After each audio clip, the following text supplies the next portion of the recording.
say was involved in taking your belt off, your shoes off, being patted down. That was before they went in the pants. And he said everybody said they hated it and would rather face the danger, or it was fake, or 9/11 was an inside job. Everyone until one old woman, and this was News 8 Austin at the time. It's now Your News Now. It's a Time Warner local news thing. And he said one old lady said she loved it, and he knew because he was there with them. He said, that's a wrap, and they turned the camera off, slammed the tripod together. They were there for an hour trying to get people to talk to him. Every one of them hated it, and they found one woman, to be politically correct, who groveled for the police state. Now, we don't do that here. We, every week, sometimes twice a week, send out our reporters to do this man on the street. We're only, we've done 5-6 shows now. We've already done it 3 times. And we put almost everybody in there. If somebody's incoherent and can't string a sentence together, they're cut. The one person that we basically cut out of this was the guy who was incoherent and said that he believed the official story. But I'm telling you, he believed it. It's just that he gibbered and had trouble talking. Some of the folks also that think it's an inside job were kind of long-winded, so we cut them out as well. But 15 people, one of them buys the official story. Now, again, they'd have to get 40-something to find one person who liked the police state. And that's proven. I think we're going to do some special reports where we show you unedited, other than cutting out the spaces while new people walk up. Or maybe we'll just go to 6th Street and get a whole crowd around us and shoot like 30 minutes to show this. Or we'll go to UT and do it and get a big crowd around us and bring people up and just show you the good, the bad, the ugly. To prove this, it is a hoax that most people don't know that 9/11 is an inside job. Most people do. I've seen an Angus and Reid New York Times poll 5 years ago. It's in several of my films. Scientific, where 83% of Americans believe they're being lied to about 9/11. Countless others in the mid-60s saying inside job. I've seen others where 37% think inside job. But now they're pushing all these polls that I've researched that are very questionable. They say 10%. Oh, that's far too high, they say. 15 people, only one is drinking the Kool-Aid. Incredible. And that's what you have to remember with this 10th anniversary coming up, is that the idea of false flag terror, inside job, self-inflicted wound, something that wasn't understood a decade ago. False flag was something that academics knew about. People that research staged terror knew about. I knew the term false flag. But no one, 99.9 didn't know this 10 years ago. When you ask yourself, have we been successful? Ask somebody what an inside job is. Ask somebody what a false flag is. Ask somebody what a self-inflicted wound is. The vast majority now know. Just like Ron Paul 20 years ago in Congress couldn't get one co-sponsor to end the Fed or even audit it. Now it passed the House last year and was killed procedurally in the Senate. We are winning, and Tokyo rose of the New World Order. Even when our troops were about to, take over the homeland of Japan, they were broadcasting, "You've lost GIs, you're all going to die, you're failing." Remember that guy in Baghdad Bob, his bombs are going up behind him going, "The Americans are thousands of miles away. Nothing's going on here." That's what they're doing here. They're going, "No one believes 9/11's inside job. No one does, buddy boy. You need to go to sleep now. Government lie. No one believes that the government killed Kennedy. Believe the KGB." But scientific polls, 92% know the government killed Kennedy. And now they've released the Jackie tape. She said the government killed him.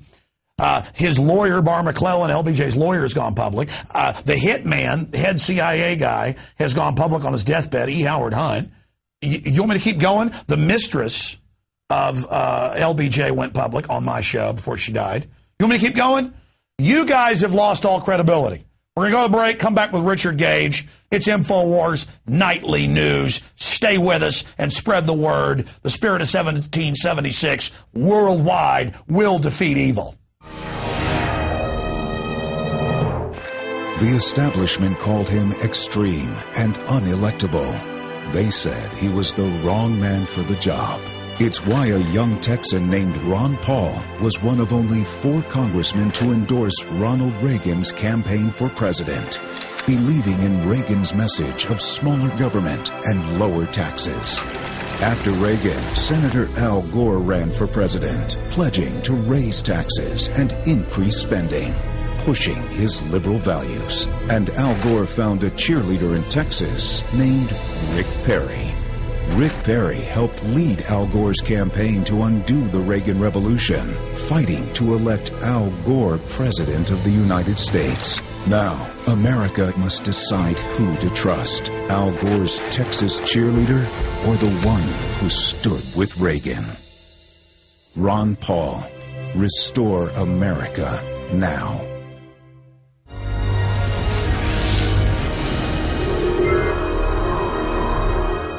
Welcome back. It's InfoWars Nightly News. This will be the last television show I do before we reach the 10th anniversary of the tragic attacks of September 11th. Tragic attacks that have been used to go after the liberties and freedoms of people, not just here in the United States, but worldwide, to launch wars that have killed more than 1 million people in Iraq alone. A fable on which they have launched the TSA groping of the American people.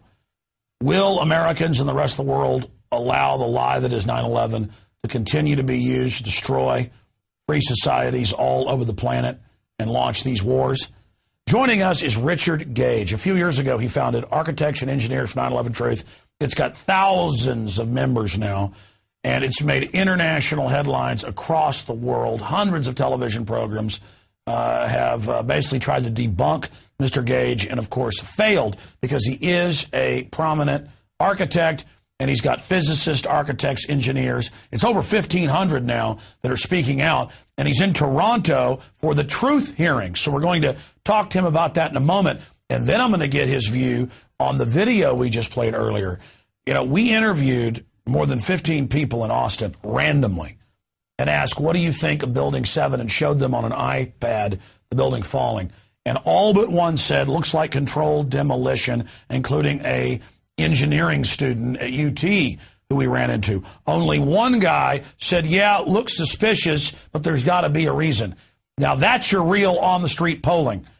15 people, all of them controlled demolition or say it looks suspicious. So joining us is somebody who is really at the tip of the spear when it comes to credibly challenging this fable. Richard, thank you for joining us. Thank you, Alex. It's again my honor to be here with you. Well, you've got the floor. Tell us about the latest developments, where Architects and Engineers is right now, what these truth hearings are, and where you think 9/11 Truth is going 10 years on. Well, as you mentioned, I'm representing 1,500 architects and engineers, now 1,560 actually. And these are demanding a real investigation of the destruction of the 3 center high-rises on 9/11. And the people in the street understand that Building 7 is a demolition. And I want to tell you also that every architect and engineer that I talk to, almost without exception, really, when they see Building 7, they agree it is a controlled demolition. And then they're just shocked. Their jaws are open. They're receptive to hearing the evidence about the Twin Towers, which, of course, unfortunately, is replete with evidence, science-based forensic evidence, documenting its controlled demolition. So I've traveled all around the world now in 23 different countries, speaking to groups of 100 to 700, and we're in Toronto, gathered by a group of very distinguished 9/11 researchers who have brought a distinguished panel of academicians to hear the evidence over a 4-day period where we are bringing A to Z, everything that has happened at on 9/11 and around 9/11, for me particularly testifying as to the explosive demolition of these 3 high-rises. This will be available in documented form, written and in film, and this will be presented to the governments of Canada and the United States. So we're all proud to be here together in one consolidated, very academic atmosphere presenting this information. So I'm looking forward to making sure that you get the DVD, Alex. And we have put out a new film also called 9/11 Experts Speak Out, and 9/11 Explosive Evidence Experts Speak Out. So AE 9/11 Truth has assembled 43 of our top petition signers, experts in their field we're talking about high-rise architects, metallurgists, chemists, physicists, structural engineers, assembled technical and building professionals, tops in their field, for a new film that we have put together that lays out these elements, not from Richard Gage in seeming isolation, but really top people, and it's extraordinary. We had our premiere the other night here in Toronto, and it went very well. And this is the pre-release edition, so I encourage people to take a look at it, give us feedback for our final edition at ae911truth.org. We're very excited about that, as well as the video that you mentioned, Alex, the documentary on World Trade Center 7 with Ed Asner. It has reached 270,000 views in just 3 or 4 weeks. We're very excited about that as well, because it presents the evidence for World Trade Center 7 as much as you can fit in a very melodramatic way. In other words, attention-getting in just 15 minutes. So, well, Richard, I'm encouraging you to take a look. Richard, again, this is a big deal. We went out on the streets of Austin and went up to 15 people randomly, saying who will talk to us, and showed them video of Building 7 falling, and all but one said, looks like a controlled demolition. And that's the same feedback I get from everybody. But that's not just the falling of 7. I'm going to go out next week and show people the Building 7, and then show the police on CNN saying, get back, we're going to bring that building down, it's coming down, and Larry Silverstein, the owner, saying it. You start adding all that, and the blast points, the squibs, all of it. I mean, this is the greatest hoax in history. Is the hoax coming down? Because on the street, on radio, on foreign radio, all I get is people waking up. Firefighters, police, they're not even invited as first responders because the government knows that they're angry and know the truth. We've confirmed that from the 9/11 ceremonies coming up Sunday. And so what I want you in closing to speak about is your view. From my perspective, but you travel all over the world, the awakening's bigger than ever. But there's this new talking point by Slate, BBC, New York Times, just scores of publications that 9/11 truth is dead, nobody cares, we're discredited with no evidence. So they're basically trying to sell this hoax idea, kind of like the idea that Ron Paul can't win when he's winning all the big polls, that, oh, you guys have been discredited, when the opposite is happening.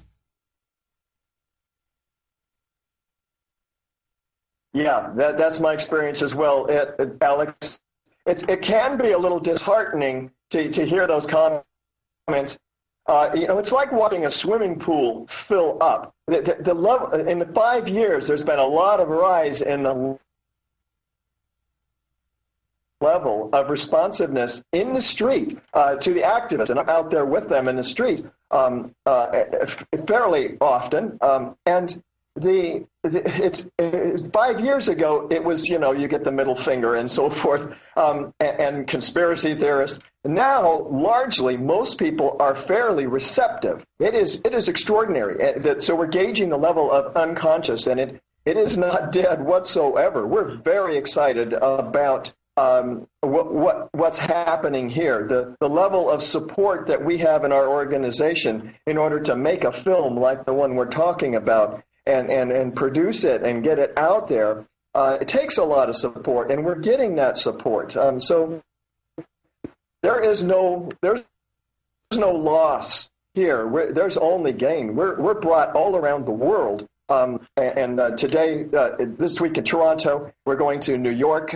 Next week, we have a debate with the physicist Dave Thomas and Dr. Mueller from UC Berkeley. This is going to be broadcast on every Pacifica station across the country. Well, there's 5 of them, but then 100 affiliates as well on September 11th 7 p.m. Eastern time. And during that, believe it or not,